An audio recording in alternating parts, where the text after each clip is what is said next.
Hi friends, welcome to my channel. నేను జ్యోతి. Friends, మామూలుగా పండగలప్పుడు కానీ స్పెషల్ అకేషన్స్ కానీ మనం ఎక్కువగా వెజ్ పలావ్ని చేస్తూ ఉంటాం. ఈ వెజ్ పలావ్ని మనం బిర్యానీ రైస్తో కాకుండా మామూలుగా ఇంట్లో ఉండే రైస్తో కూడా చేయొచ్చు. ఈ రెసిపీని నేను మీకు ఈ వీడియోలో షేర్ చేయబోతున్నాను. ఈ రెసిపీని మనం ఇంట్లో ఉండే నార్మల్ రైస్తో చేసుకుని మనం కుర్మాతో కానీ నాన్ వెజ్ కర్రీస్తో కానీ వడ్డించుకుని తింటే సూపర్గా ఉంటుంది. ఈ వీడియో కనుక మీకు నచ్చితే లైక్ చేయండి, షేర్ చేయండి, సబ్స్క్రైబ్ చేసుకోండి, నా ఛానల్ని సపోర్ట్ చేయండి. ఈ వీడియోపై మీ అభిప్రాయాన్ని కామెంట్ చేయండి. ముందుగా స్టవ్ ఆన్ చేసుకుని స్టవ్ మీద మనం ఏ గిన్నెలో అయితే ఈ వెజ్ పలావ్ని చేయాలనుకుంటున్నామో ఆ గిన్నెని పెట్టేసి తగినంత కుకింగ్ ఆయిల్ని పోసి వేడవనివ్వాలి. ఈ ఆయిల్ వేడైన తర్వాత దీంట్లోకి షాహీ జీరా, లాంగ్ ఇలాచీ, పట్టా, బిర్యానీ ఆకుని, కొంచెం జాపత్రిని, ఈ మసాలాను కుకింగ్ ఆయిల్ వేడైన తర్వాత మంటను లో ఫ్లేమ్లో పెట్టేసి ఇందులో వేసి ఒకసారి మిక్స్ చేసేసి చిన్న ఉల్లిపాయను ముక్కలుగా కట్ చేసుకుని వేసుకుని చెంచాతో మిక్స్ చేసుకుంటూ ఈ ఉల్లిపాయలను మసాలాతో పాటు కొంచెం కలర్ చేంజ్ అయ్యే వరకు వేగనివ్వాలి. చూడండి, ఇక్కడ వెజ్ పులావ్ కాబట్టి మనకు నచ్చిన వెజిటేబుల్స్ ఇక్కడ నేను ఆలు, గోబీ, బీన్స్, క్యారెట్ వాడుతున్నాను. వీటిని ముక్కలుగా కట్ చేసుకుని నీళ్ళల్లో శుభ్రంగా కడిగేసుకుని ఇందులో వేసేసి చెంచాతో మిక్స్ చేసుకుంటూ ఆయిల్తో పాటు వీటిని కొంచెం మగ్గనివ్వాలి. ఇలా మగ్గడం వల్ల వీటికి ఉన్న పచ్చివాసన అనేది పోతుందన్నమాట. చూడండి, ఇలా మధ్య మధ్యలో మిక్స్ చేసుకుంటూ ఈ వెజిటబుల్స్ని కొంచెం ఫ్రై చేసుకోవాలి.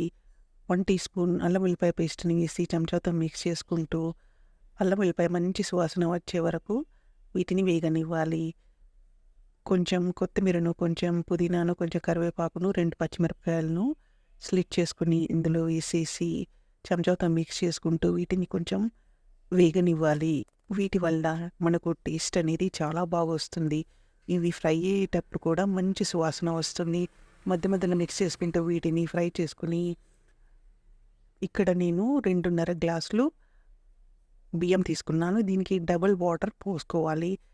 1/2 టీ స్పూన్ వరకు ఉప్పును వేసుకోవాలి. నీటిని, ఉప్పును తగినంత వేసుకోవాలి. ఎందుకంటే బియ్యాన్ని బట్టి మనం ఎసరు పోసుకొని మూత పెట్టేసి ఈ ఎసరును కొంచెం మరగనివ్వాలి. ఇలా మరిగిన తర్వాత ముందుగానే నీటిలో నానబెట్టి పెట్టుకున్న రైస్ని ఇందులో వేయాలి. ఇక్కడ నేను 2.5 గ్లాసులు రైస్ తీసుకున్నాను. ఇలా వేసేసి చెంచాతో ఒకసారి మొత్తం కలిపేసుకుని మూత పెట్టేసుకుని ఈ రైస్ని ఉడకనివ్వాలి. ఇది మధ్య మధ్యలో ఒక్కొక్కసారి మిక్స్ చేయాలన్నమాట, లేకపోతే గడ్డ కట్టిపోతుంది, ఒకే దగ్గర ఉడుకుతుంది. ఇలా మిక్స్ చేసుకుంటూ మన రైస్ని ఉడికే వరకు ఉడికించుకున్నామంటే మన వెజ్ పులావ్ అనేది రెడీ అయిపోతుంది. ఇక్కడ నేను ఆరెంజ్ ఫుడ్ కలర్ వాడుతున్నాను.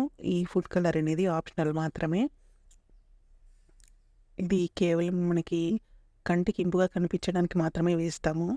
ఇది ఇష్టం లేని వారు అవాయిడ్ చేసుకోవచ్చు. ఇలా మొత్తం 2 నిమిషాలు అలా రైస్ని కుక్ అయిన తర్వాత పెట్టేసి పైన ఈ కలర్ని వేసేసి 2 నిమిషాలు అలా పెట్టి మిక్స్ చేసుకుంటే మన వెజ్ పులావ్ అనేది రెడీ అయిపోతుంది. చూడండి ఎంత కలర్ఫుల్గా, ఎంత చక్కగా వచ్చిందో. మామూలుగా మనం బిర్యానీ రైస్తో చేసే రైస్తో సమానంగా ఉంటుంది ఈ నార్మల్ రైస్తో చేసే వెజ్ పులావ్ అనేది. ఈ వెజ్ పులావ్ని స్పెషల్ అకేషన్స్లో చేసుకుంటే మనకు అద్భుతంగా ఉంటుంది. స్పెషల్ అకేషన్స్లో చేసుకుని కూర్మాతో కానీ, చికెన్తో కానీ, లేకపోతే మటన్తో కానీ, నాన్ వెజ్ కర్రీస్తో కానీ, లేకపోతే రైతాతో కానీ తీసుకుంటే సూపర్గా ఉంటుంది ఈ కాంబినేషన్.